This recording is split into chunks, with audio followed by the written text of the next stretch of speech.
perspective to them. The topics we cover are wide-ranging: apologetics, theology, prophecy, creation and evolution, intelligent design, marriage, family, child-rearing, the millennial generation, trends in society, politics, economics, business, religious liberty, the Constitution, public policy, foreign policy, military policy, tensions in the Middle East, abortion, homosexuality, pornography, sexual ethics, media, technology, history, and America's godly heritage.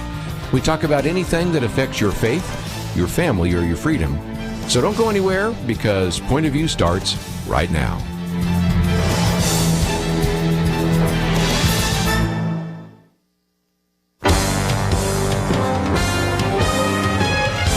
Across America, live, this is Point of View.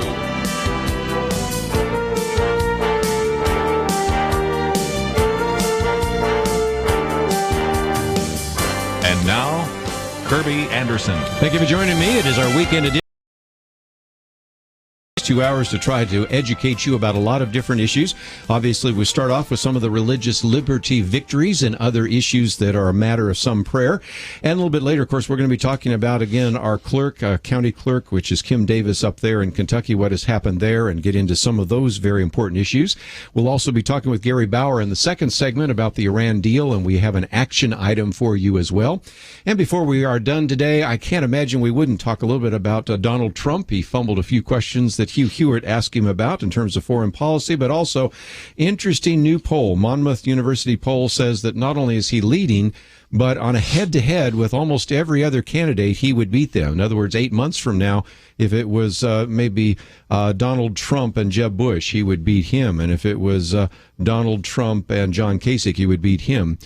He would keep it close, interestingly enough, with I thought this was very interesting, Ted Cruz. But there is one person that would actually beat Donald Trump, and that is Ben Carson, who is right now number 2. So we have lots to cover, and we have our typical roundtable, Penna Dexter, Kelly Shackelford, and Penna, we've got lots to cover. Yeah, there's one other little piece of news as regards Donald Trump, and that is that he signed a loyalty pledge. Yes, he did.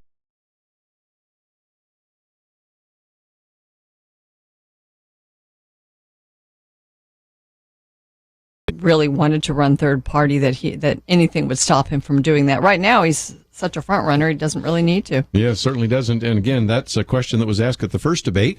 This one coming up here, which will be at the Reagan Library, one of the people asking questions will be Hugh Hewitt, who we know, and then, of course, CNN. And, of course, looks like Carly Fiorina will be in the big kids table this time rather than the other one. So lots to cover. But, Kelly, we have got to talk about some victories here and some other matters of prayer. Let's talk about that church in Houston. Our first article there talks a little bit about what is happening there. Houston to bulldoze historic churches. And as you click on the link, it sends you to a video, which is about 4 minutes long. And I know you've talked about this before, but people kind of like to get an update on what's happening there. Yeah, this is a case that I think I would encourage everybody to look at, share this link with other people, because people need to know that this is the kind of thing going on around the country.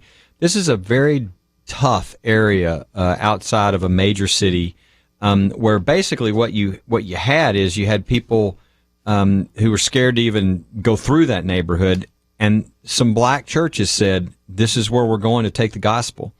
And over decades, they began to change that community, and so now the city has said, oh, well, this is a little better land now, so we're going to take it over and develop it and kick the churches out.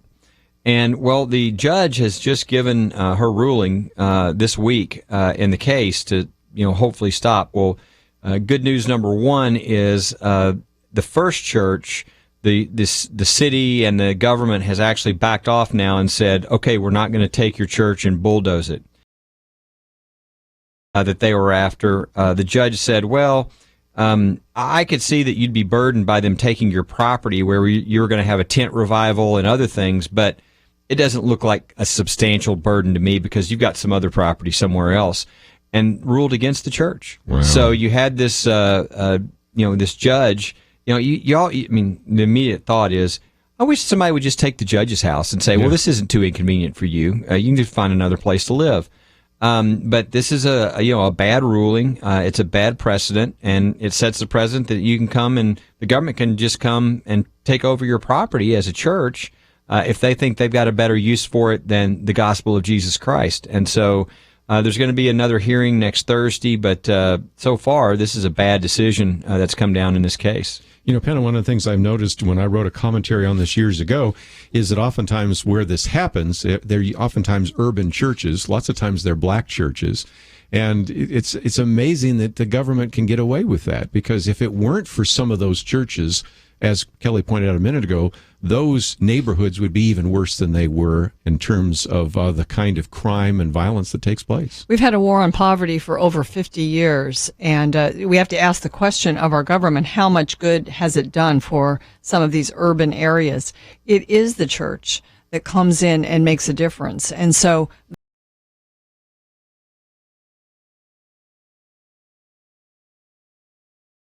sort of cut this off, cut the good that's being done off. And, you know, some of their arguments were that things aren't moving fast enough. Yeah. Well, you know, excuse me, you've had 50 years. Yes. That's pretty good.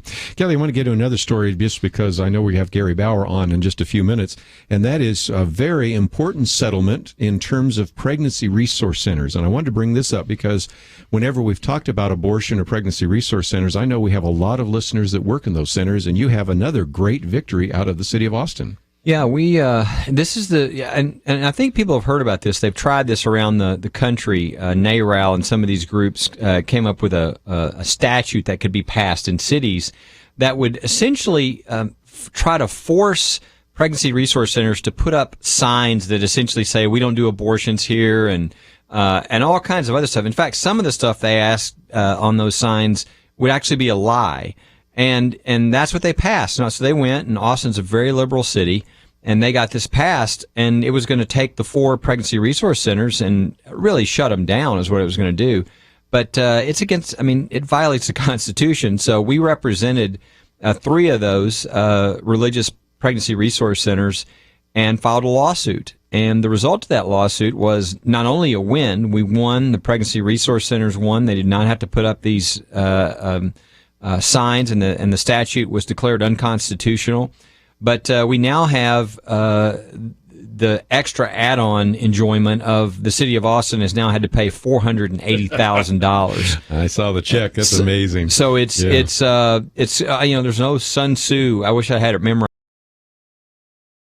Better a cart of your enemy's supplies than 10 of your own. And so we just took $480,000 of leftist money and just now are rejuvenating it to be used for good purposes. So everybody's frustrated about the Planned Parenthood thing, and we're not cutting off the money and all this. Well, here's a victory in court, stopped what they were trying to do, and they even had to pay a penalty. A lot of this victories. Case has been a long haul, so it's good that some of the attorneys that have given their time to make this happen and bring this victory to bear are getting reimbursed. Absolutely. And at the same time, the people that are paying the check feel it. Yes. Well, nothing else, Kelly. We've got a couple of victories here, and I know you got some that you're going to announce later on, and so those are going to be really encouraging, as some people, as we will, after we finish our conversation with Gary Bauer, will focus on what happened to Kim Davis, and as some people have said, stand for religious liberty and you go to prison. We used to talk about that, but I think that's kind of what happened in Kentucky.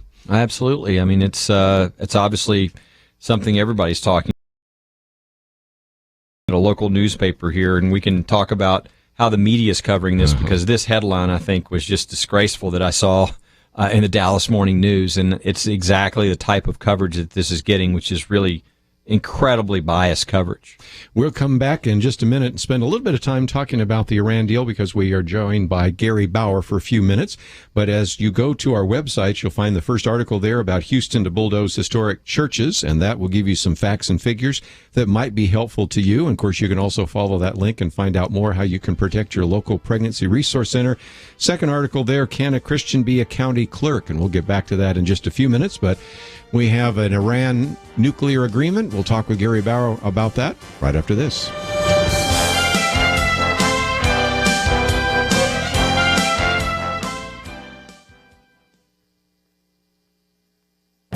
This is Viewpoints with Kerby Anderson. Most successful nonprofit organizations try to run with business world efficiency, but they're limited in many ways because of the funding models they must rely upon. Most of the men and women who serve on a board of trustees come from a business background, and they often cannot understand why this organization cannot be just run like a business. Thomas Tierney recently tried to explain why nonprofits often run differently from profit-making businesses. He used this thought experiment when he discovered that many CEOs of nonprofits spend nearly half their time managing funding streams. He said, imagine if a typical CEO spent 2 or more days a week with bankers, Wall Street analysts, and venture capitalists. Now imagine that it took over 100 different sources to capitalize his business, and that none of them would ever commit to more than a single year's funding. It'd be like trying to drive from San Francisco to Boston on a gallon of gas at a time. You'd never been able to plan for the fastest and most direct route, and would always be looking for the next gas station. Thomas Tierney said that he has looked under the hood of various nonprofits and has concluded that much of the bulky performance is due to the donors. Often we give for personal reasons. If a family member dies of cancer, we're likely to give to the American Cancer Society. If a child makes a commitment to Christ at a Christian camp, we're likely to support that camp or Christian ministry.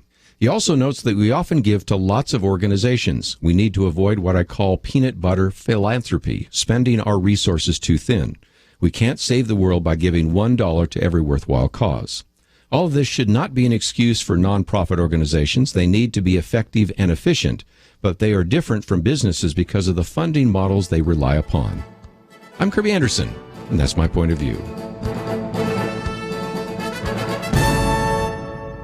Prayer is a powerful weapon. From Provident Films and Affirm Films comes War Room, now playing rated PG. More information at warroomthemovie.com.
You're listening to Point of View, your listener-supported source for truth. Back once again, weekend edition, and around the round table, Penna Dexter and Kelly Shackelford, but we're also joined now by our good friend Gary Bauer, president of American Values.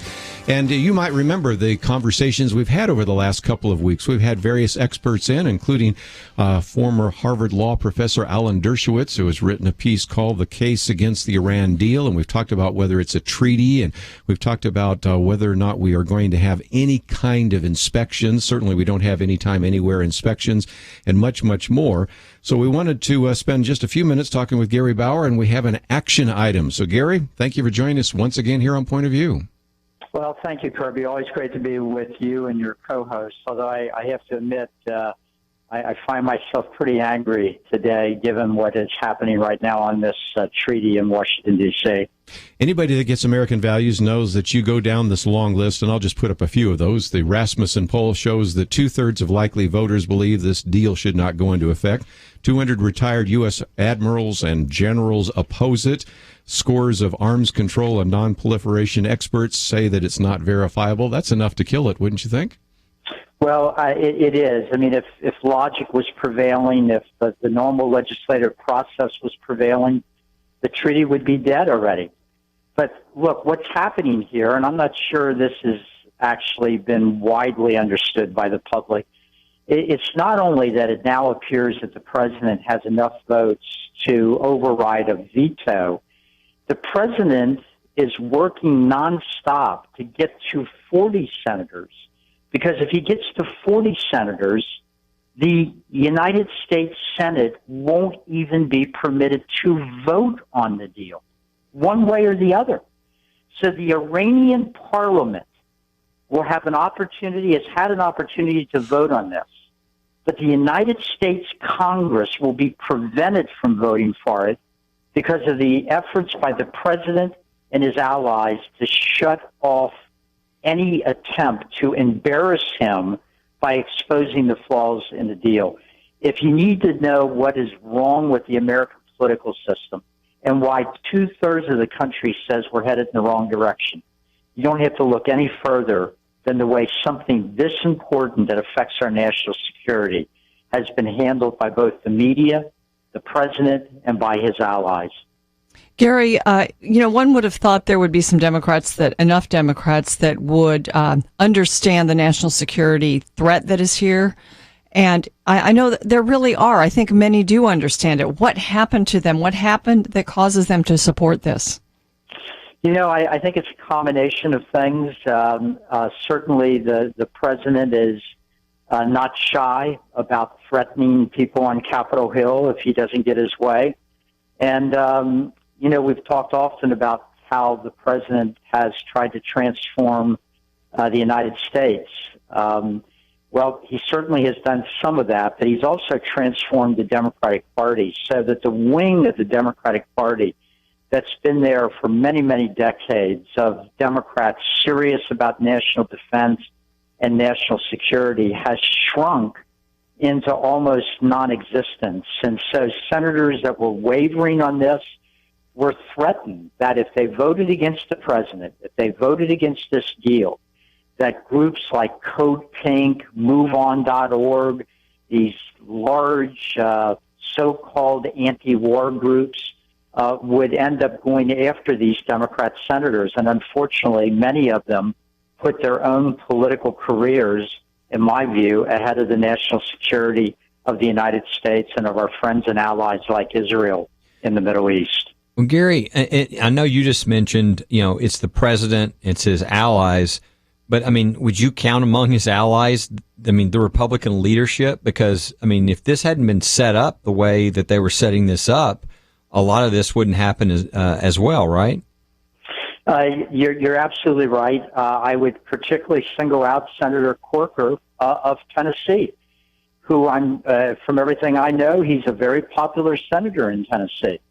But he approached this issue, as so often our friends in Congress do. He approached the issue with the idea of, look, I want to get a consensus. I want to get work across the aisle here and get everybody on the same page. Well, to do that, to get Democrats to vote with him, he had to change the process of passing an agreement like this and turn it upside down.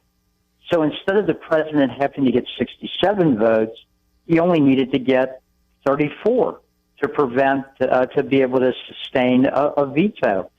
So yes, in many ways, the outcome of this battle was sealed by that Corker deal. And by the way, as I recall, the Corker deal passed like 99-1. Now, I don't know about average Americans. Maybe they think, wow, that's really progress when you can get a 99-1 to vote. I've learned over the years that when something's 99-1, the American people lost. Yes. Because there's no way to get Republicans and Democrats to agree on that kind of a margin unless somebody gives up their philosophy, their set of beliefs, and all too often it's the Republicans that do that.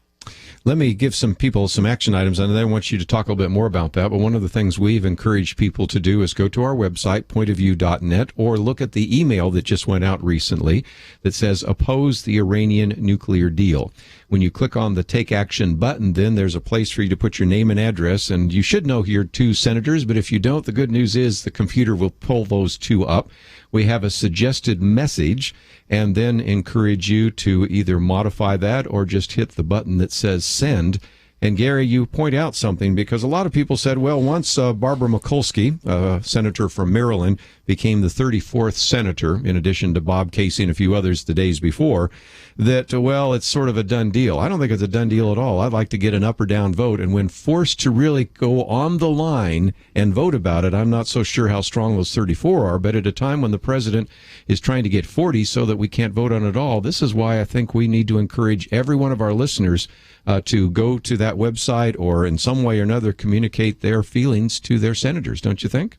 I agree completely. At this point, we want to stop the president from getting 40 senators that will vote not to allow there to be an up or down vote on the deal itself. So I think all the senators, even the ones that have already announced that they're on the president's side on this, need to be called again or emailed again. And the simple message should be, the American people deserve the right to see how you and your colleagues vote on one of the most important agreements, treaties, national security issues of certainly the last several decades. And if you don't allow that vote, that is unforgivable. I said this a few minutes ago. I know it's the Labor Day weekend, but I think at this point there ought to be incredible anger among the American people about how this has been handled. And yes, it was handled poorly by the Republicans as they set up the ground rules, but it's been unbelievable to see the president manipulate this so that the Iran parliament gets to vote, but the United States Senate may not be able to vote at the end of the day. Gary, one of the other things you pointed out this week is a reaction of the leaders in Iran. For instance, Ayatollah Mohammad Yazdi saying that the U.S. remains Iran's number one enemy and the nuclear treaty changes nothing. And then another one.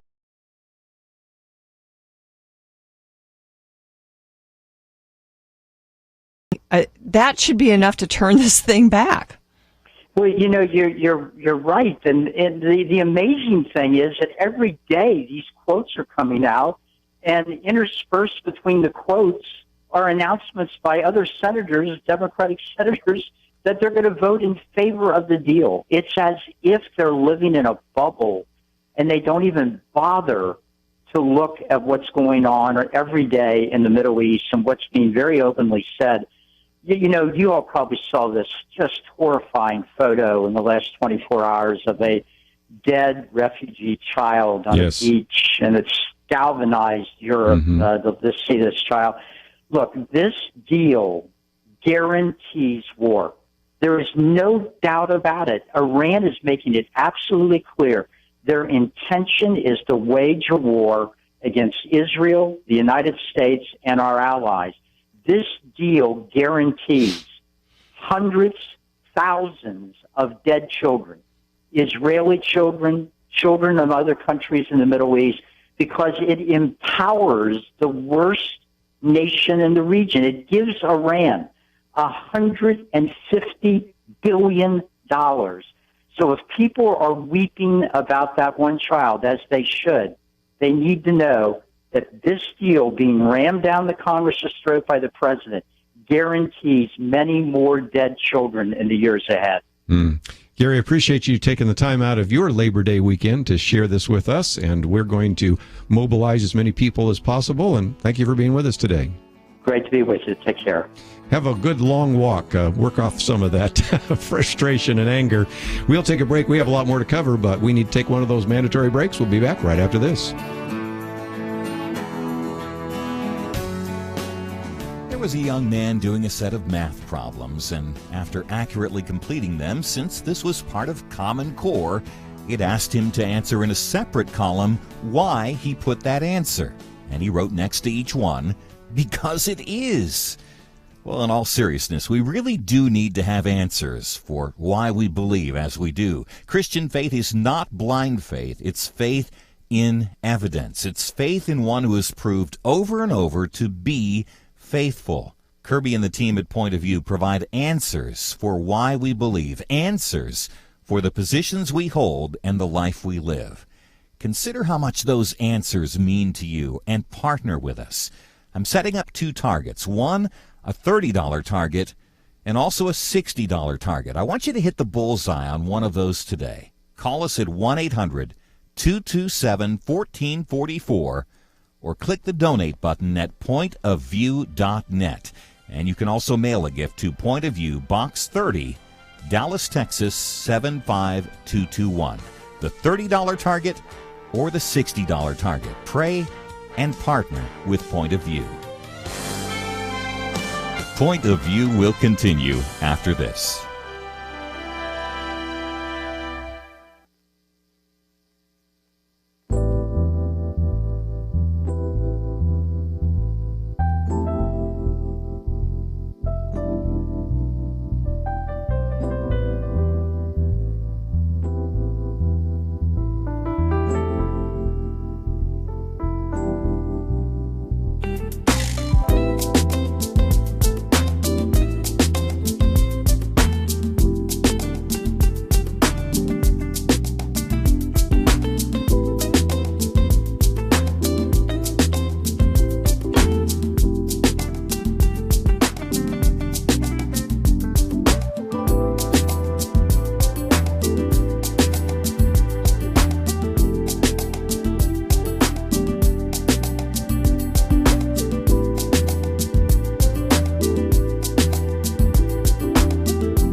listening to Point of View.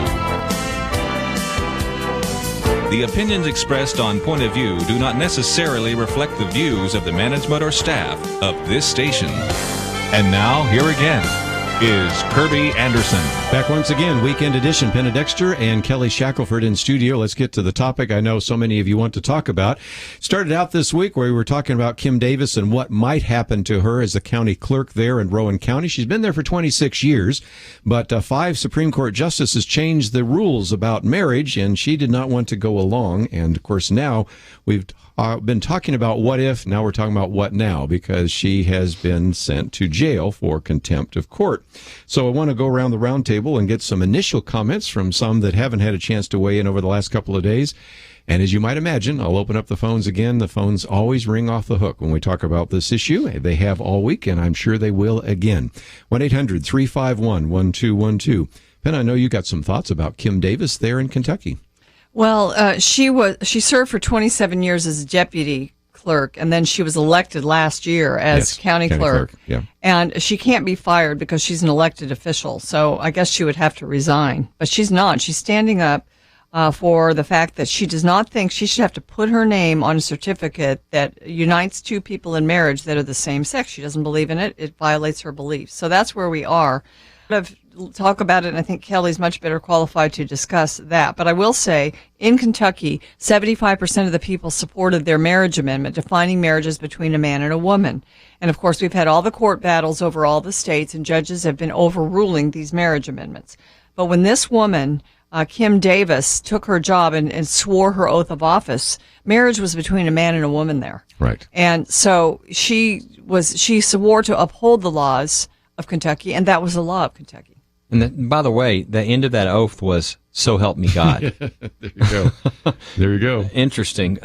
There's so many issues in this that we could talk about, and I guess we will talk about a lot of them, but let me start with one, and I think everybody has seen this type of thing sent around, but I'm looking at what was sent out in the Patriot Post. Planned Parenthood violates federal law. Nobody's arrested.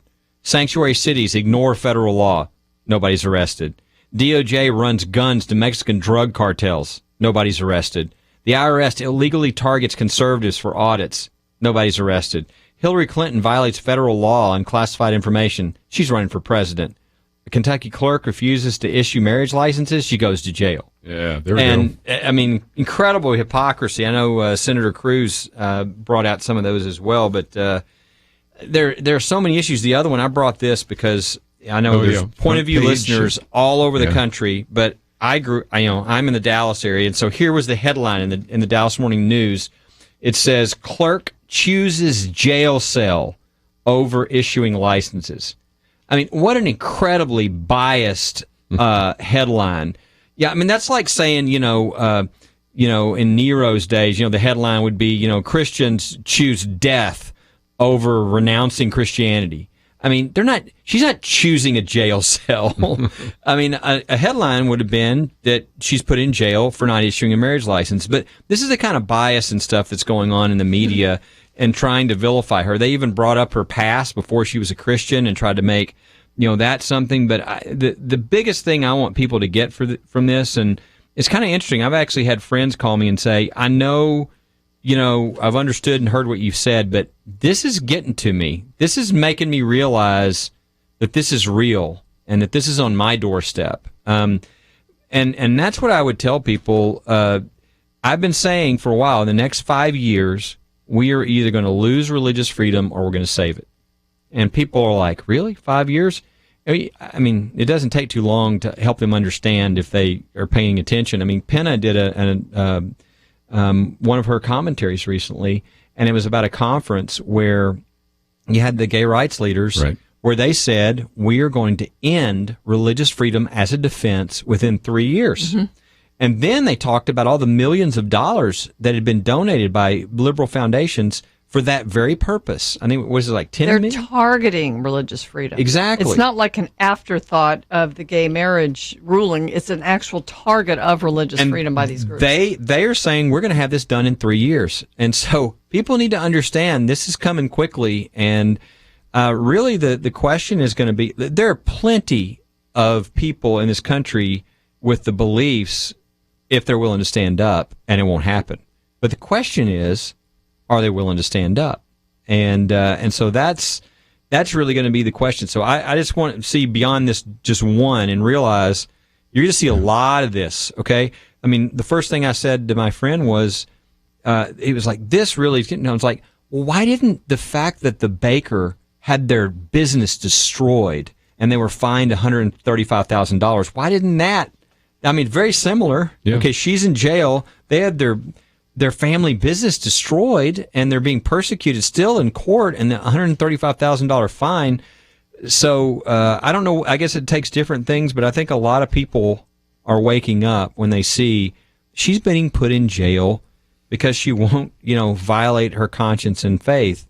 And whatever you think about what she did, jail is not the remedy. I mean, this is more like something from Henry VIII than from the United States of America. We don't put people in jail because this is why we have religious freedom, by the way, because if you get in a situation where the government tries to force you to choose between your God and your government, many people will say, I choose God. And now you've created anarchy. And so one of the people I blame heavily for this is this judge. This was not necessary. This was an abuse of power. And I think it shows that this judge doesn't have a proper judicial temperament to be on the bench. And I just, whether they would get that through and then get that, the conviction in the Senate, maybe not. But I still think it would be appropriate for people to say, this type of judge doesn't need to be on the bench. I mean, this is a person that's lacking in discernment. Again, even if you agree with him on what he's saying the law is, his choice to put her in jail is not the United States of America. Wow. Well, I think this has repercussions for also the presidential election, which has been one of our topics today. We'll probably delve into more. Sure. I was disturbed by the comment of one of them, Carly Fiorina, who said, because a lot of people are kind of coming toward these candidates who've never been in office before and supporting them. And so she said that she felt that if you're a government employee, that you should, even though it violates your religious liberty, you really have a responsibility to go ahead and, in the case of Ms. Davis, to sign the marriage license. And, so I took hers and I put it up against Senator Cruz's statement, which is very much critical of this jailing of Kim Davis, just to say that the treatment of religious liberty in the minds of these candidates it's bottom line.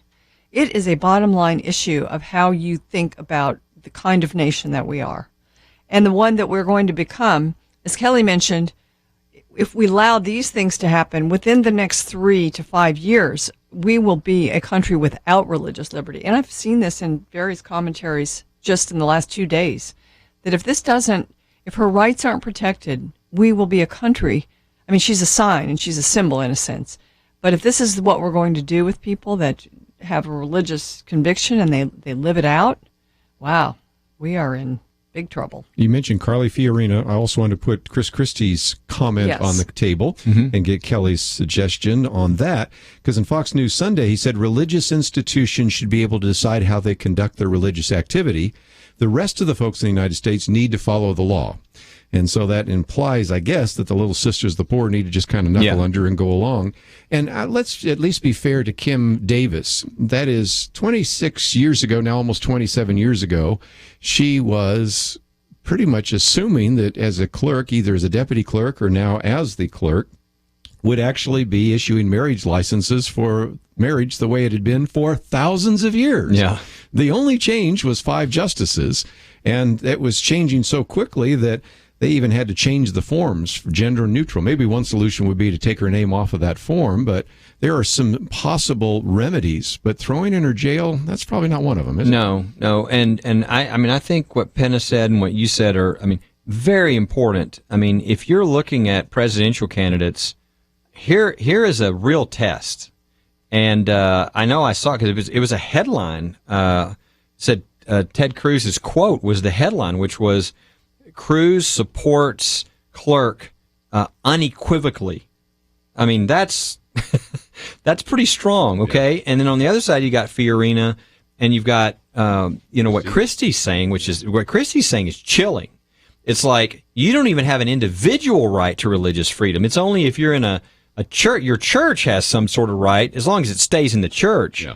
I mean, that's Hillary Clinton-esque. And I don't think that he necessarily, if he was explained everything, maybe he wouldn't go there, but it just shows a lack of any understanding or sophistication on the issue to where he's going to be, you don't know what he's going to do on that issue. And it certainly doesn't sound like it's going to be very good. So great test for people. Look at what the candidates do on this issue and see where they stand, because that's going to tell you a lot. We'll take a break. My article there, though, Can a Christian Be a County Clerk in America? You can find that on the website. We'll be back with more right after this.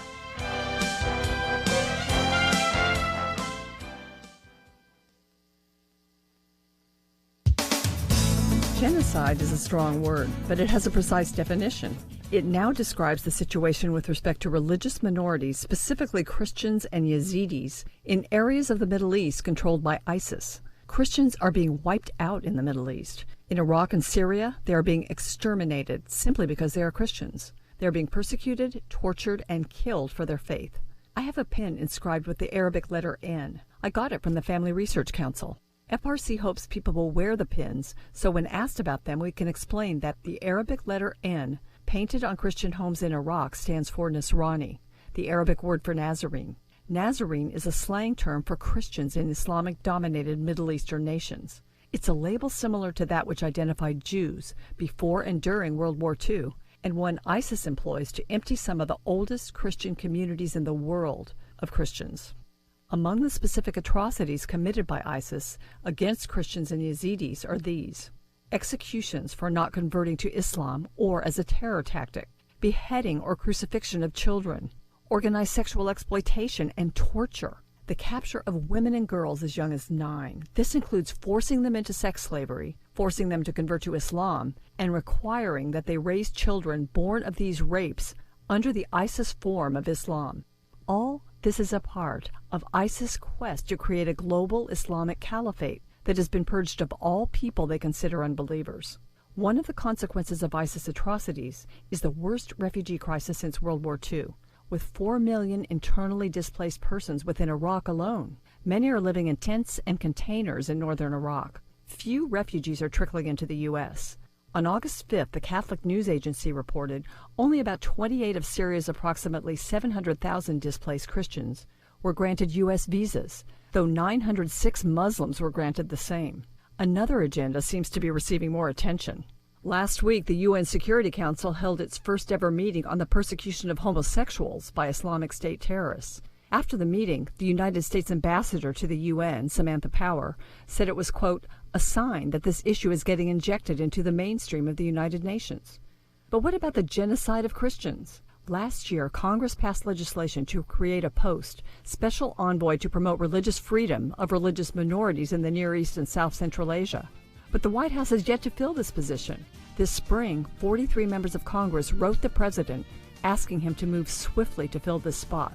The federal government and the United Nations are not rescuing Christians from extinction at the hands of ISIS. What has given refugees hope is the church, specifically Chaldean Catholics. We, the American church, must take notice and help. For Point of View, I'm Penna Dexter.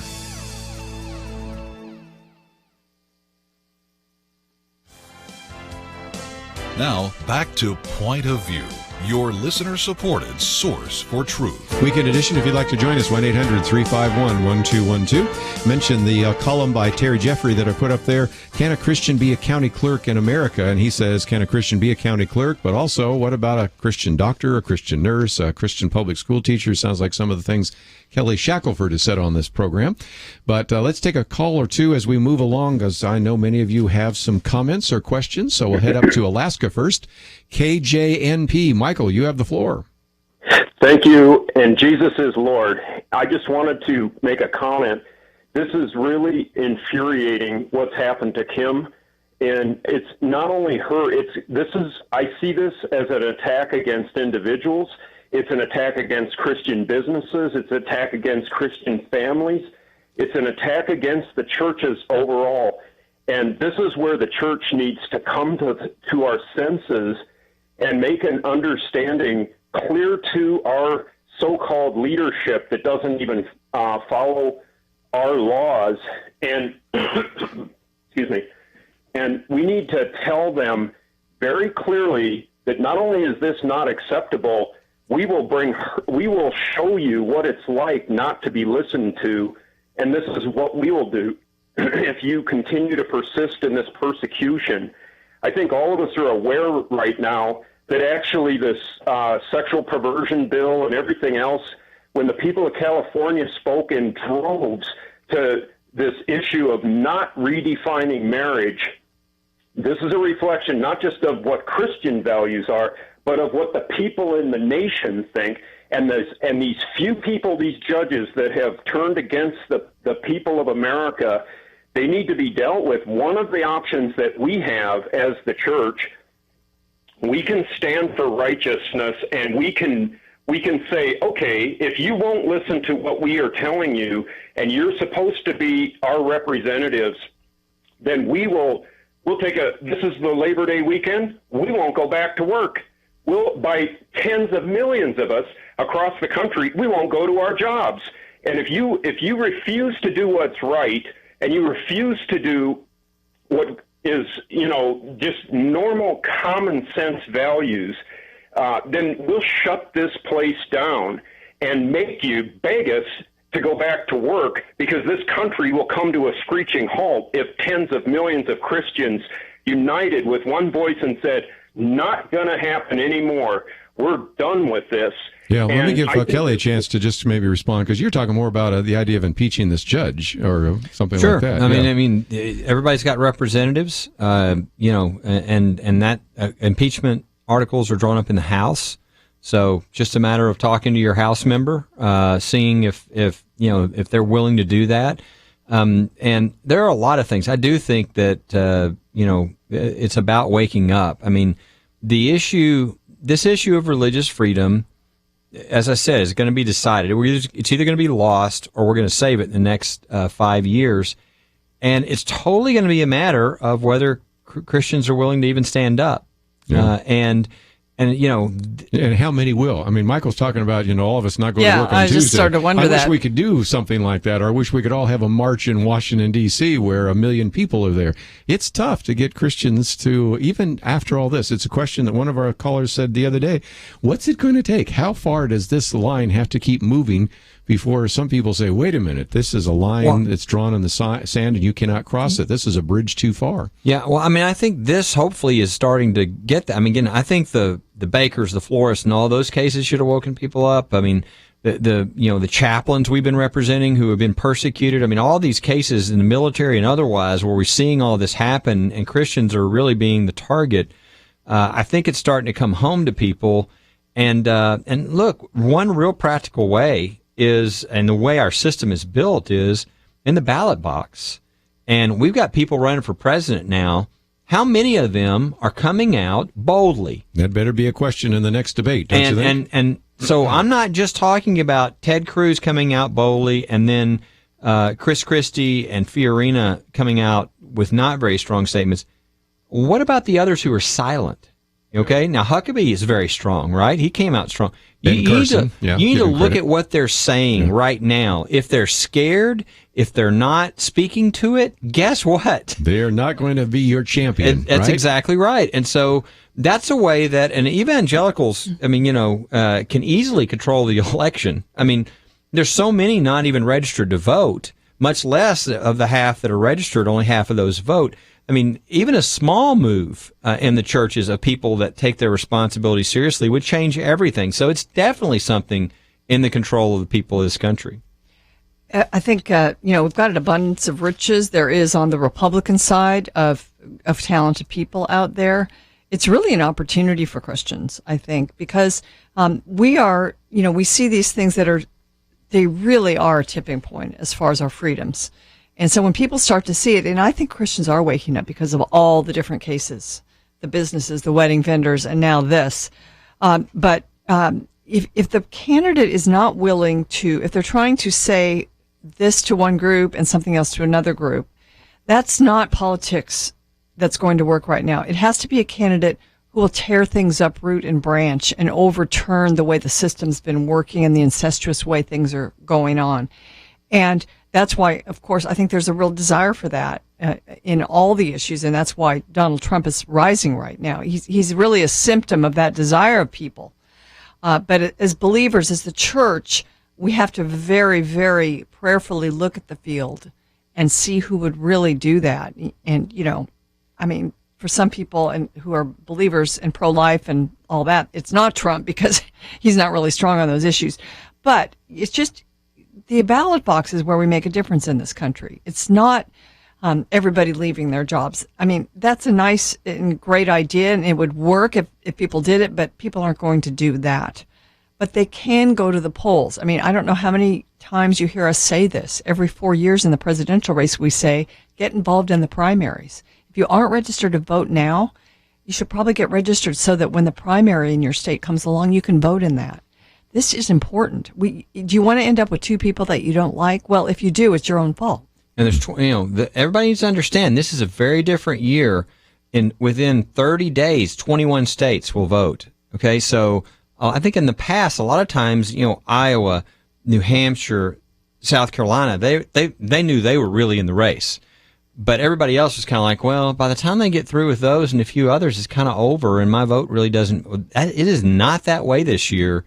21 states in 30 days, it's going to be huge. So everybody's really, a large number of people are going to have an impact on which candidate is chosen, and being discerning and wise and picking people. That really is our opportunity. That's going to really have a huge impact over the next 4 years, not only on what that president does, et cetera, but who those judges are going to be. That's right. That's going to be a huge difference affecting these. The only reason we're dealing with this, and Justice Scalia said it in his dissent in same-sex marriage, is because he said this decision is so lawless that I predict that local officials won't even follow it. Now we can look at a clerk who's in jail. I mean, Scalia nailed it in his dissent in Obergefell. Incredible. Let's take a break. When we come back, I'd love to ask Kelly a little bit more about, is this county clerk issue just that, or will it go to doctors and nurses and teachers and others? And you will take some more of your phone calls, 1-800-351-1212. But if you have just joined us, I wanted to mention something I talked about earlier, and that is we give you an opportunity to tell your two United States senators how you feel about the Iranian nuclear deal. Go to the website, pointofview.net. It's in that middle section there. We've talked already about that with Gary Bauer, and I would encourage you to do that because, as Gary pointed out, there's a push now by the president to see if he can come up with 40 Democratic senators that would even then make it impossible to even get an up or down vote on this agreement. So we need to hear from you, but most importantly, the members of Congress, your two senators, need to hear from you. So visit our website, pointofview.net. We have a lot more to cover. We'll do that right after this. They call this the information age. It used to be news was hard to come by and there were very few sources. Now, the problem isn't so much locating information, it's all over the place. The problem is figuring out who you can trust to bring you truthful analysis and insights. Job loss in America, is it China's fault? Is poverty around the world increasing or decreasing? Are the undercover Planned Parenthood videos really deceptive propaganda or a window into a world that many people don't want you to know about? What kind of experience does it take to be a good president? Is putting women in our special forces a great idea, or are there issues you may not be considering? Kerby Anderson has talked about all of these and much more on his regular Viewpoints commentaries. Sign up to get them in your inbox each weekday. Go to pointofview.net. Click on the link at the very top left of the page that says Connect with Point of View. That's pointofview.net and connect with Point of View. Let Kerby help you sort through information overload and find the truth with Viewpoints. Point of View will continue after this.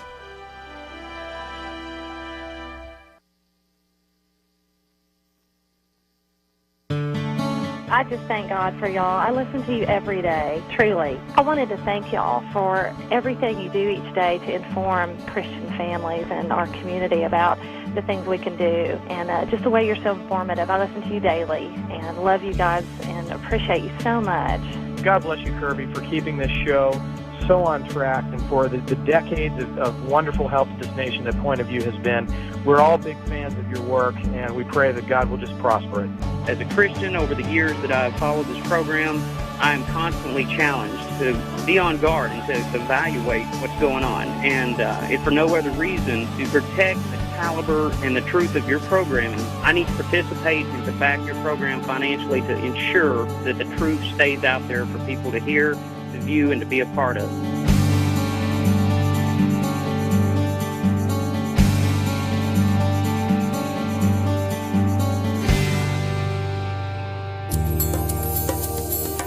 This is Point of View Radio.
Hi, this is Kerby Anderson. You know, each day we take on the tough issues and provide a biblical perspective to them. The topics we cover are wide-ranging. Apologetics, theology, prophecy, creation and evolution, intelligent design, marriage, family, child-rearing, the millennial generation, friends and society, politics, economics, business, religious liberty, the Constitution, public policy, foreign policy, military policy, tensions in the Middle East, abortion, homosexuality, pornography, sexual ethics, media, technology, history, and America's godly heritage. We talk about anything that affects your faith, your family, or your freedom. So don't go anywhere, because Point of View continues right now.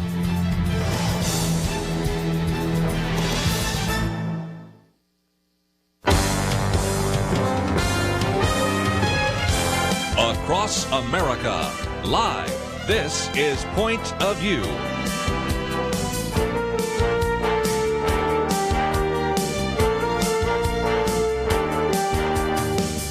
And now, Kerby Anderson. Second hour today, it is our weekend edition. Penedexter Kelly Shackelford with us, and we'll continue our conversation about what is happening there in Kentucky with Kim Davis. But a little bit later, we will try to focus on a few other issues. Penedexter's commentary, which you can see on our website and you will receive in your inbox tomorrow. Exterminating Christians, we'll be talking about that, and also the Cradle Fund. And, of course, a lot of things happening in the campaign. Donald Trump, Ben Carson, number 2, and all sorts of other issues. But before we take a phone call here, Penna, you have a little more update on what's happening there in Kentucky. Well, I just wanted to point out a couple things that were stated in the Wall Street Journal's editorial on this Kim Davis case, and they call it "My Old Kentucky Double Standard." And the tagline is "Vilifying a county clerk while lauding other official disobedience." And, you know, if you go up a little higher and look at some of the other cases of civil disobedience, it's very instructive. Josh Earnest, who's the White House spokesman, said, and this is his quote, "The success of our democracy depends on the rule of law, and there is no public official that is above the rule of law." And that's pretty rich, considering the actions of his own boss. And when you think about it, just regarding this issue, President Obama, his own Attorney General, Eric Holder, declined to enforce the Defense of Marriage Act when it was the law of the land. He did not enforce that when it was challenged. And so, that's one. Then you just go to another official that's much higher up than Kim Davis still. That's the mayor of San Francisco, Gavin Newsom. What about him? When he began back in, I don't know what year was it, 2004, 2005, he began officiating gay marriages in San Francisco when the law of California and the nation was marriages between one man and one woman. So those people didn't go to jail. You know, Holder didn't go to jail. Newsom didn't go to jail. Obama has done many things that violate the rule of law, and he doesn't go to jail. But Kim Davis is in jail. You might mention the governor of California, Jerry Brown, didn't defend Proposition 8. We can go on and on. I wanted to get some on-the-spot perspective, and so we want to go to our station manager there at KNEO in Missouri. Mark Taylor, I know that you've had a chance to find out a little bit more, so please share that with us today. Hi, Kerby and Penna and Kelly. Hope you're all having a good day. Yeah, I know as Penna was talking, and said, Christians need to wake up and do something. The day after that we had the same-sex marriage vote, I went down to our county courthouse here in Newton County, Missouri, and I talked to the 3 commissioners, and I asked them what were they going to do. I said, I understand it's the law of the land, but are you willing to fight it a little bit? And they told me they were. They were willing to stand up and do it as much as they could without getting drawn into a big court battle and, county funds. Then I went across the hallway, I guess it's the county clerk's office, and I asked the lady that was going to issue marriage license. I said, can I talk to you about this? And I said, what do you want to do? And she doesn't want to do it. She says, I don't want to do it. I go to church. I do not want to do this. This is totally against what the Bible says. I don't want to do it. But she said, I've been told that if I don't, I will be given a court order to do it. So then I went to the county prosecuting attorney, had a meeting with him, and I asked him what he was going to do. He said, He said, I think this is just the tip of the iceberg. There's going to be other things that they're on a roll. They're going to try more. But he said, I will have to enforce the law if it comes down it.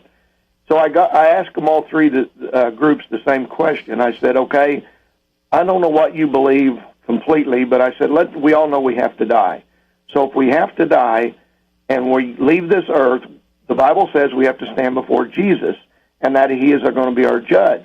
And if that's the case, wouldn't you hate for him to look at you after you went to church and claimed to be a Christian and him say, couldn't you spoke up just a little bit louder for me when you were given the chance in the position that I put you in? And I said, that's all I want you to think about, and that was that. Wow. Well said. And so, again, your experience in Missouri, not unlike what people are dealing with in Kentucky. We had people call in the last couple of days that are in Kentucky, WYGE and others, that have said there are other clerks waiting around for all of this. And this is an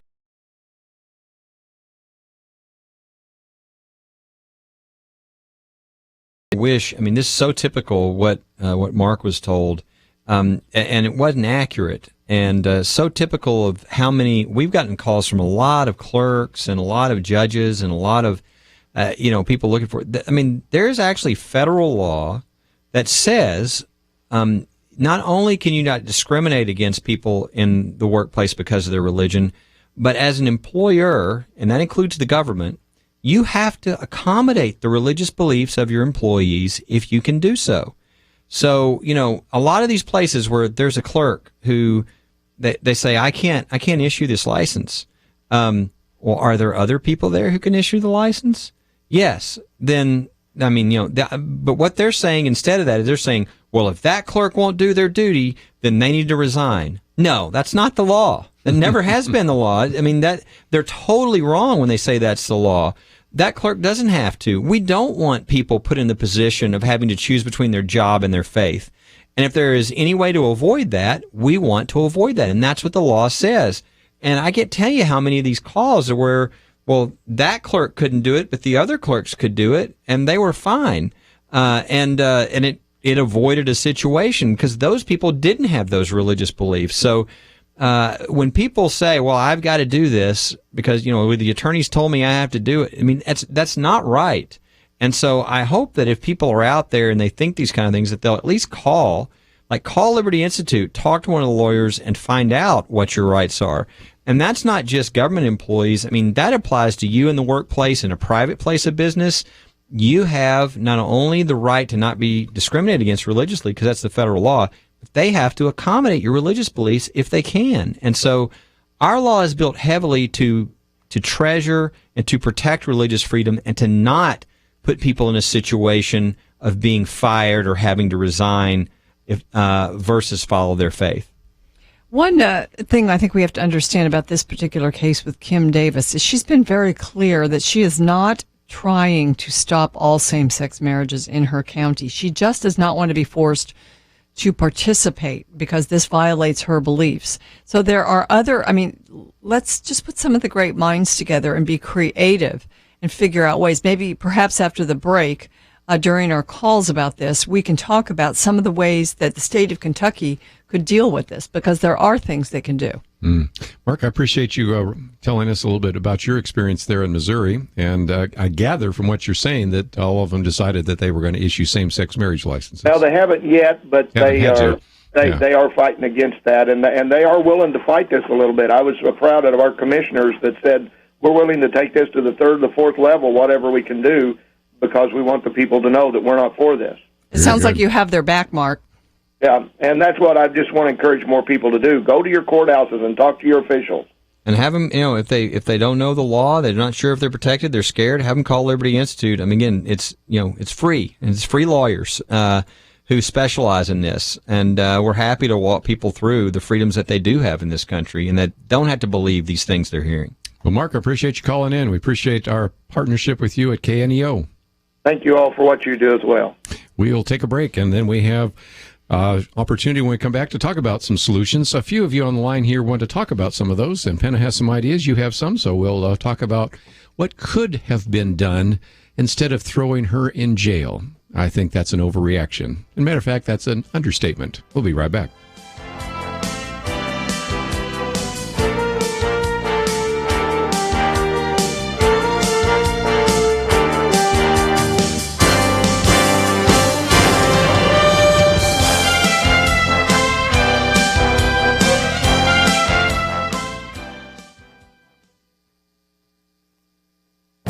This is Viewpoints with Kerby Anderson.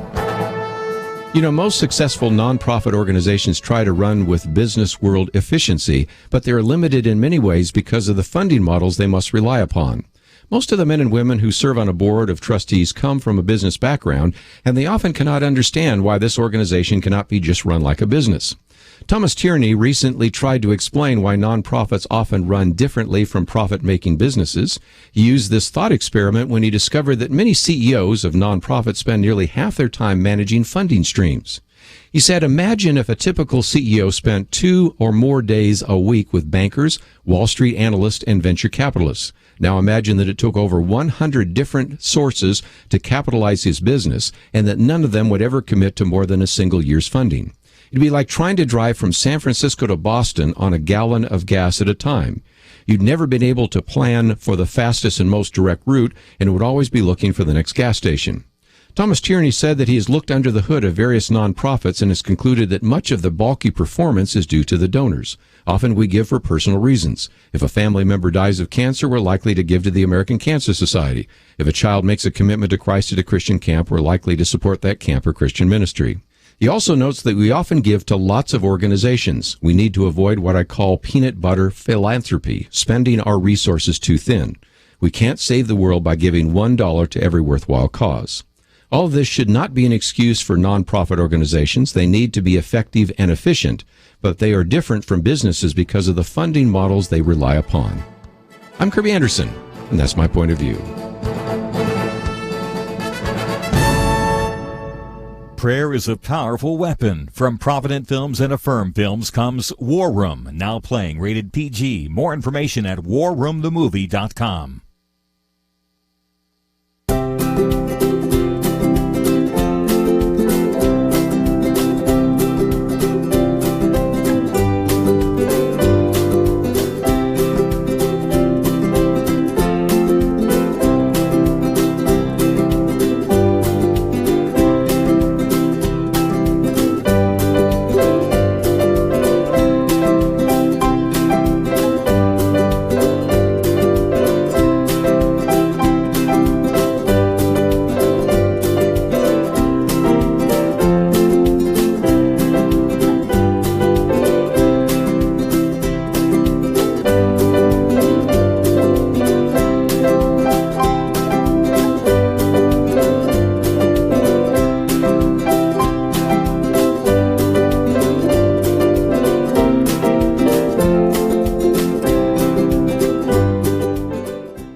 You're listening to Point of View, your listener-supported source for truth. I'd like to join our conversation, 1-800-351-1212. Penna Dexter, Kelly Shackelford. I want to talk about some of the solutions. Rhonda, you're in Kentucky. I think you had one solution. I want to put that one on the table and then hear some of the ones that Penna and Kelly have suggested. What is your solution? My solution is that all marriage licenses don't even go through the county clerks. They have to be issued online from the state directly. That's at least one possibility, because that's a big question that people have been asking right now. Why does Kim Davis's name have to be on it in the first place? If I'm not careful, we're going to get into the bigger issue, why the government even has to license you in a marriage, but we'll get to that a little bit later. But Penna, what are some thoughts that you have about this as well? Are there solutions to this? The Heritage Foundation came up with an article on it today, how Kim Davis can be released from jail without agreeing to violate her conscience. And that was one of the solutions. Hawaii has an online registration system for marriage licensing. Another suggestion was, and this is done in North Carolina, they allow objecting clerks to choose not to get involved with marriage licensing at all, and then the state will guarantee someone takes their place. And you mentioned something similar to that. And then they also said there's no compelling government interest in keeping Kim Davis's name on the licenses. And the deputy clerks, apparently there are 6 deputy clerks in her county. 5 of them have been lined up. Well, they've all been lined up and asked now that she's in jail what they would do. 5 of them would issue the licenses. So it's just the fact that her name is on it, and it's signed by County Clerk Kim Davis. Well, people need to have their liberty to be able to follow their faith in their job. And it would be very simple, I think, just to take her name off of it.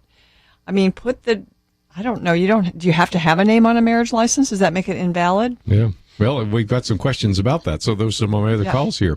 Well, you mentioned North Carolina. So, okay, let's go to North Carolina because Andrea, WLGP, wanted to talk about what's going on in North Carolina. So you have the floor.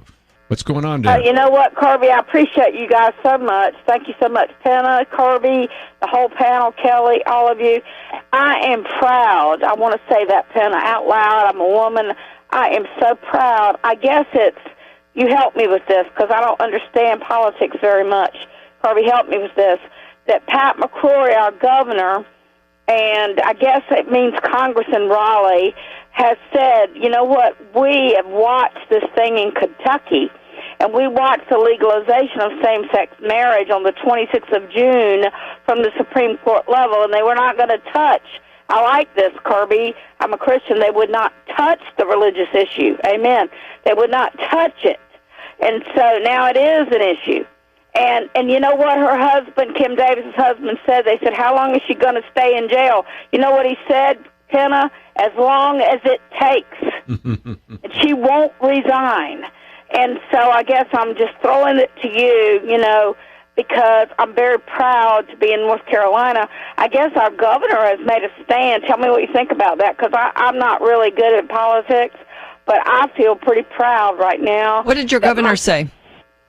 He has given every clerk in every county they have an opt-out thing. Opt-out is a political term, right, Penna?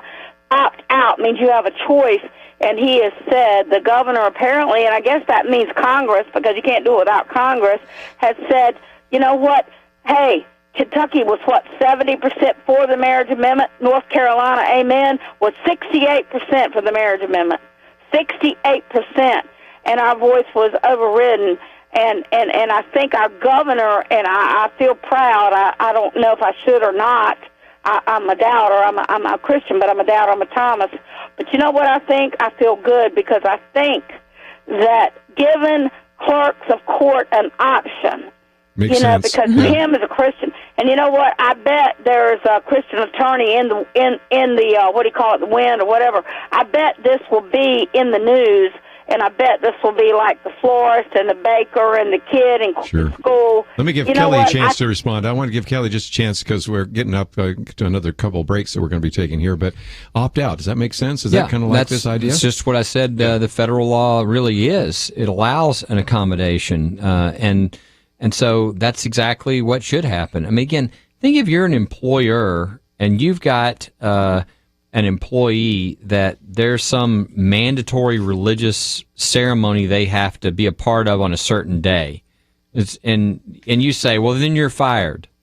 Well, you know what? I mean, you're in trouble because you just violated the law because you didn't accommodate. You'd let everybody else off or you'd switch schedules around. But when this person has, a religious requirement, you don't treat them the same. And that's as simple as it is. Opt out just simply is a way, well, this person can't do this because this would violate their faith, but this person can. And look, it's not just marriage licenses. What if you were asked to flip the switch and kill somebody? Okay. There's all kinds of different situations where people might be put in a situation where that person is saying, this would violate my faith. I can't do this. When that happens, you accommodate that if you can. You still provide the services that you're providing. You just don't force someone to do that in a way that violates their faith. So thank goodness one governor has, evidently, said that. I mean, this is exactly what the Attorney General of Texas wrote in an opinion letter to all the clerks that like 2 days after the Supreme Court decision. Mm-hmm. He was attacked viciously by the media who don't know anything about what they're talking about what the law is. And so there's a lot of confusion out there, but that's exactly what should happen. That's what this country's all about. That's why it was founded. It was founded by people who came here so they could have a different religious belief than the government and not be punished for it. And so if we lose that, we lose really what America was all about. Let me take one more phone call just before we take a break because it's kind of on one of the same topics there. Herbert in Missouri, KTTK. What's your comment or question? Yes, I've already called my representatives before you all come on the air today, and hoping that they will give some relief to this lady in Kentucky and start drafting a bill to give all Christians relief from judges like that says, well, your faith has nothing to do. Apparently he don't understand the First Amendment. But my question is, when she ordered these 5 that said they would, and she ordered them not to, and they locked her up, and now they're issuing marriage license with her signature on them, what court in the land would allow you to come into court and have any kind of a document that had somebody's name on it against their will, openly expressed, and not considered a forgery? It doesn't seem like it would be legal at all, and somebody ought to be locked up. And if she ever gets out, I'd fire all 5 of them that issued those. Yeah, each of these situations in each state is going to depend upon how every state, used to have a right to define marriage before the Supreme Court totally took something that's not in the Constitution and issued a lawless decision. And again, I think it's how ironic it is that Justice Scalia in his dissent predicted that this is such a illegitimate decision, and everybody knows it, that he predicted that there would be local officials around the country that would not follow it. Interesting how he saw that immediately. But you're going to have to look at each state as to what their law is for what is required for a marriage to figure that out. But your bigger point is correct. And for instance, why? If she didn't want her name to be a part, why not just mark through her name? Probably because they're saying, well, you have to have the clerk's name. Well, if the requirement is to have the clerk's name and the clerk didn't give permission, then, I can just see somebody later when they're fighting over property and the issue is, were they married or not? And somebody can pull that argument out and make those very kinds of arguments. Yeah. So you really, if you were the homosexual, couple, if you were smart, you would go to all the other clerks who are issuing the license. There's only 2 other, I think, counties that aren't. And you'd get it where you have none of these problems. But that wasn't what they were trying to do. Yeah. They're obviously looking for, somebody like this clerk, Clerk Davis, that they can actually try to force to violate their faith. And that's the issue they wanted to make. Yes. And again, we might talk about this later, but it does seem to be another good example of overreaction and even the sense that a lot of people sense bullying, because a lot of the clips have shown these, what right do you have that? And there are all sorts of anger instead of saying, okay, we'll just go next door. We'll go to the next county. It's no big deal. Of course, they were making a big deal about it because they want everybody, every county clerk, every Christian to knuckle under and go along with that. So that whether or not that backlash will be something to talk about as well.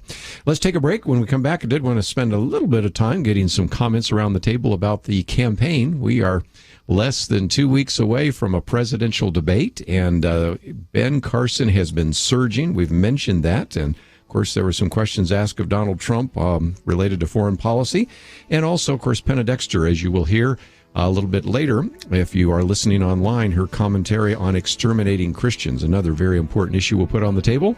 Lots to talk about. We'll be back with that right after this. From Provident Films and Affirm Films comes War Room. Tony and Elizabeth Jordan's marriage is turning into a battle, and their daughter is caught in the crossfire until Elizabeth meets Miss Clara. This my war room. And learns that prayer is a powerful weapon. War Room. Now playing. Rated PG. Parental guidance suggested. More information is available at warroomthemovie.com.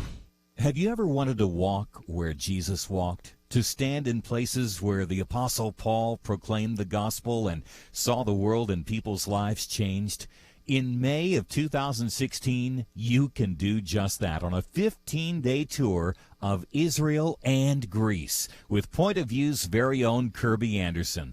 This is a once-in-a-lifetime opportunity to experience the Bible and history in places God chose to begin the spread of his message of grace. Join Kerby at Jerusalem and Journeys of Paul. Learn more by clicking on the banner at pointofview.net. You've read the Bible. Here's a chance to live it. Pointofview.net. Point of View will continue after this.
listening to Point of View.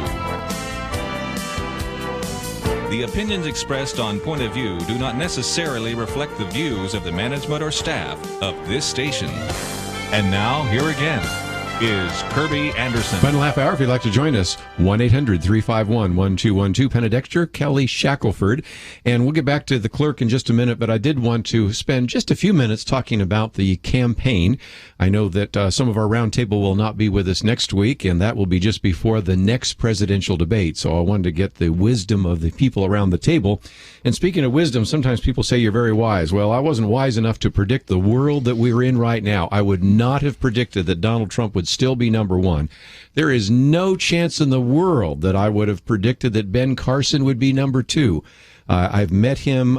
We've interviewed him before. I just have such high respect for him, but just didn't think that that was even a possibility. And for him to be number two is pretty amazing. Then, of course, number three, Marco Rubio. Number four, Jeb Bush. Number five, Ted Cruz. Then, just to round out the rest, you have Carly Fiorina, Scott Walker, John Kasich, Mike Huckabee. And then the big question, who would be number 10? Because right now, Chris Christie and Rand Paul are tied. Would they take 11 or would they just stop at 9 with Mike Huckabee? Don't know. But then, of course, you have some that will be again on that second debate and really are going to fade fast. If you do not see something catching fire with Rick Santorum, Bobby Jindal, Rick Perry, Lindsey Graham, George Pataki, or Jim Gilmore, that will be that. But I'd love to get some comments around the table, especially since you won't be able to join us next Friday before that presidential debate. That debate's going to mean a lot, isn't it? Somebody said Lindsey Graham ought to get out. He makes a lot better senator than he does a presidential candidate. Why is he even there? Yeah. And that's probably true. Wow, it's so interesting to watch it. And we've said in the last few weeks that Donald Trump had a ceiling, but obviously he doesn't have a ceiling yet. He hasn't hit it yet. He keeps on rising in certain polls. But there's a very interesting line of questioning that took place with someone we all know who's a talk show host, Hugh Hewitt, asking Donald Trump about certain foreign policy issues. And it was just sort of some technical questions about Iran, and he could not answer anything. Yeah. It didn't even look like he'd read a newspaper article about it. I mean, he equated the Quds force in Iran with the Kurds. He thought they were the same thing. Different leaders that were named that, anybody who is dealing in these issues probably should know. He didn't. Now, we'll be fair, Carly Fiorina did a lot better job, but she still couldn't name all the leaders. So, some of these names are hard. But still, this man, he gets away with having a very narrow knowledge base. He's big picture. And people just don't care right now. But I do think that there's going to be a point when some of the candidates are winnowed out that there is going to have to be, sort of a reckoning as far as knowledge goes.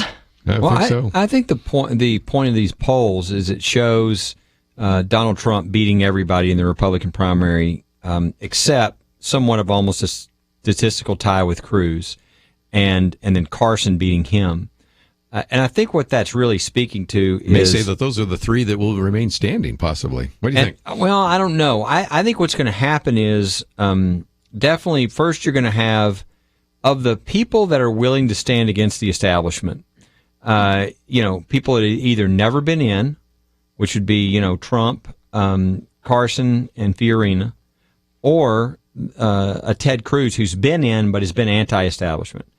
I think you're going to see that work out over time, and I think you're going to see those people coalesce around maybe Ted Cruz and one of the other ones, maybe just one of those. But I think you're going to see that start to winnow out. And I think what this is saying is that the people are going to pick somebody like that versus somebody like, another Mitch McConnell, John McCain, the old approach. And so I think that's what it's telling us. And so I think it's fascinating to watch this. But again, I encourage people, especially with the newer people, that we don't have a record of them in Congress or whatever.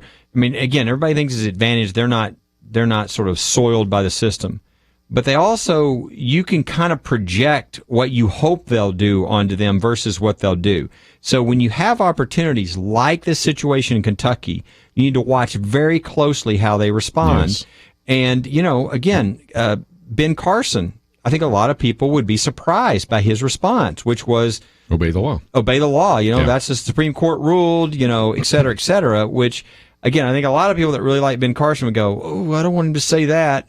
But you've got to watch those things if you're going to really figure out where is this person going to be on these issues and what are they going to take their stands on. Same with Donald Trump, same with Carly Fiorina. And again, Carly did respond and laid out her approach, which is, again, different from Mike Huckabee. Mike Huckabee's not only supporting the clerk, he's actually supposedly going to go visit her in jail, right? Jail. Isn't that amazing? And then you got Ted Cruz making an unequivocal support and really coming out strong. So you've got some differences to look at there, and I think that's very important when you get those opportunities.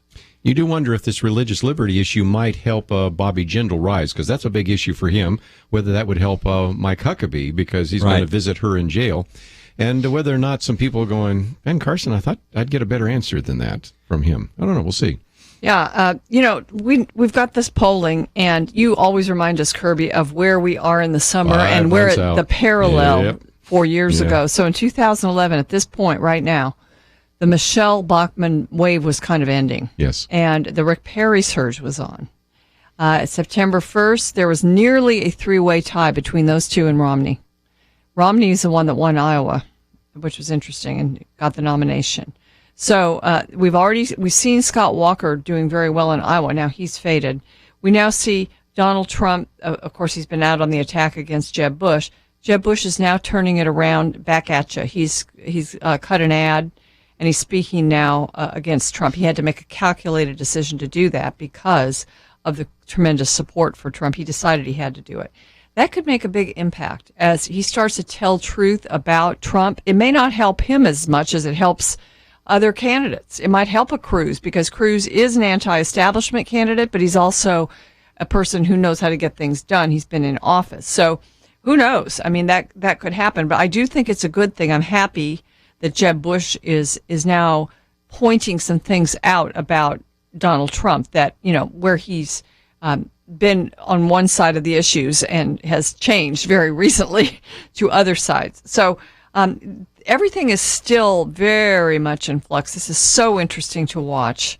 But my action item for everyone is, if you're not registered to vote, get registered. That's for sure. We're going to need you in the primaries. In most places, it takes at most, you have to do it at most 30 days before the election. So do it now, and you'll be fine in time to go and vote. And you'll actually probably have a high likelihood this year that your vote is really going to help determine who the primary candidate is. I'm assuming most of our listeners are, but one of the things we've put on this website, and we'll do this quickly, is a place where you can register to vote, where it will send you to your Secretary of State so that you can do so.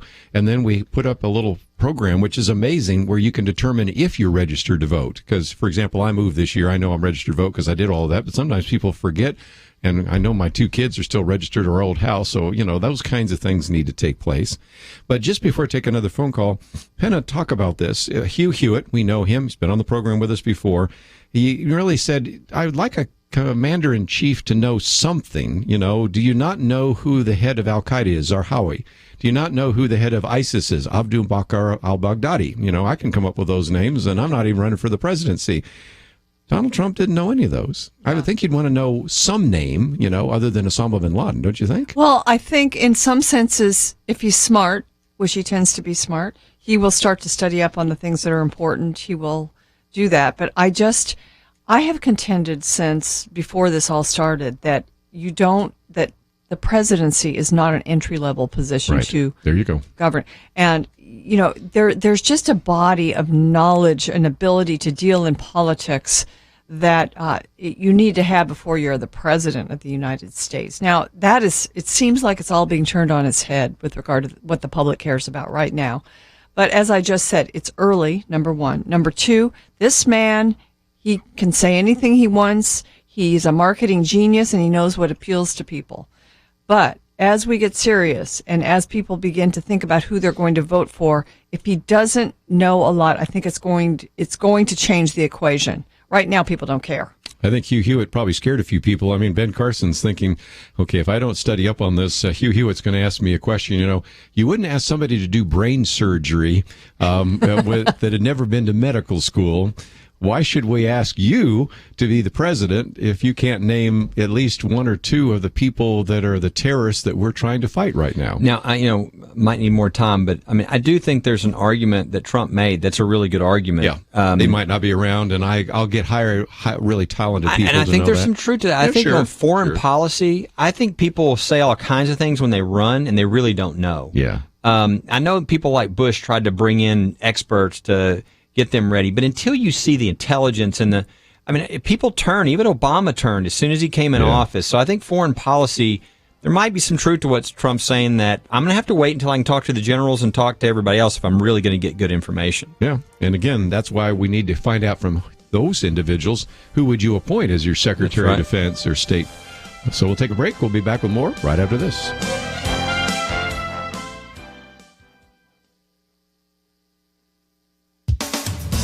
Genocide is a strong word, but it has a precise definition.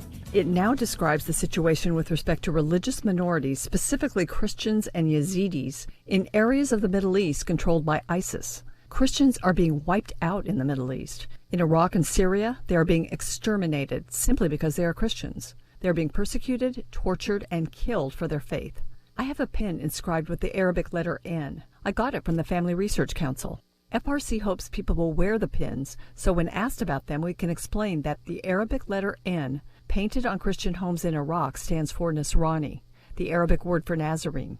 Nazarene is a slang term for Christians in Islamic-dominated Middle Eastern nations. It's a label similar to that which identified Jews before and during World War II, and one ISIS employs to empty some of the oldest Christian communities in the world of Christians. Among the specific atrocities committed by ISIS against Christians and Yazidis are these: executions for not converting to Islam or as a terror tactic, beheading or crucifixion of children, organized sexual exploitation and torture, the capture of women and girls as young as 9. This includes forcing them into sex slavery, forcing them to convert to Islam, and requiring that they raise children born of these rapes under the ISIS form of Islam. All this is a part of ISIS' quest to create a global Islamic caliphate that has been purged of all people they consider unbelievers. One of the consequences of ISIS atrocities is the worst refugee crisis since World War II, with 4 million internally displaced persons within Iraq alone. Many are living in tents and containers in northern Iraq. Few refugees are trickling into the U.S. On August 5th, the Catholic News Agency reported only about 28 of Syria's approximately 700,000 displaced Christians were granted U.S. visas, though 906 Muslims were granted the same. Another agenda seems to be receiving more attention. Last week, the UN Security Council held its first ever meeting on the persecution of homosexuals by Islamic State terrorists. After the meeting, the United States ambassador to the UN, Samantha Power, said it was, quote, a sign that this issue is getting injected into the mainstream of the United Nations. But what about the genocide of Christians? Last year, Congress passed legislation to create a post, special envoy to promote religious freedom of religious minorities in the Near East and South Central Asia. But the White House has yet to fill this position. This spring, 43 members of Congress wrote the president asking him to move swiftly to fill this spot. The federal government and the United Nations are not rescuing Christians from extinction at the hands of ISIS. What has given refugees hope is the church, specifically Chaldean Catholics. We, the American church, must take notice and help. For Point of View, I'm Penna Dexter.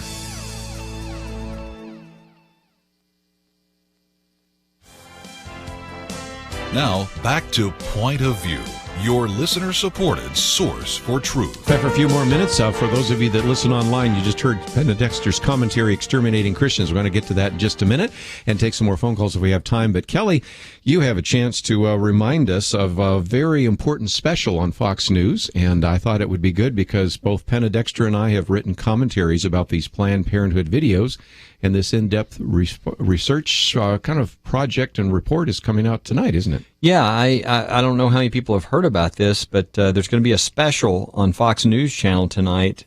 Shannon Bream is behind it, and it's going to be, I think, 10 Eastern, 9 Central. but on Planned Parenthood. So there'll be a lot more details and a lot of information, and it's one of those things that people can DVR or whatever, but it's something I know a lot of Point of View listeners are very interested in, and there's going to be a full hour special tonight. Yeah, and most people have not even seen the videos. ABC, NBC, CBS, they said they showed 23 minutes over the last couple of months, but Brent Bozell, and I put this in my column just the other day, said that if you actually look at how much was actually shown on the video, it was, interestingly enough, 73 seconds, 1 minute for CBS, 13 seconds for NBC, and ABC showed none of the video. So you will tonight on Fox News see more than most Americans have seen in the mainstream press, and so we certainly have talked about that. Penna, I want to talk about this for just a few minutes. Your commentary, outstanding, exterminating Christians, and of course you say genocide is a strong word, but that's precisely what's taking place right now in the Middle East. Yes, I learned all about genocide from Frank Wolf, who's a former congressman from Virginia. He has retired from Congress after like 24 years or something, and he is working on this issue. He came on with me the week before last, and we talked about this, and genocide is what is happening because of all the things that are happening at the hands of ISIS to Christians.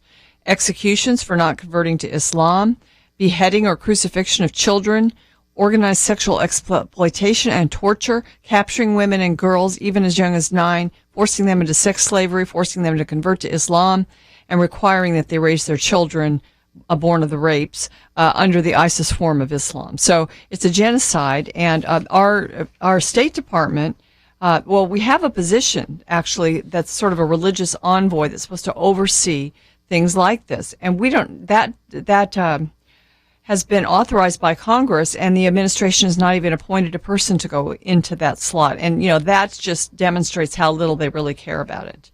And it's a terrible problem, and it's exacerbated now as we look at this picture that's circulated, really the world of the refugee family.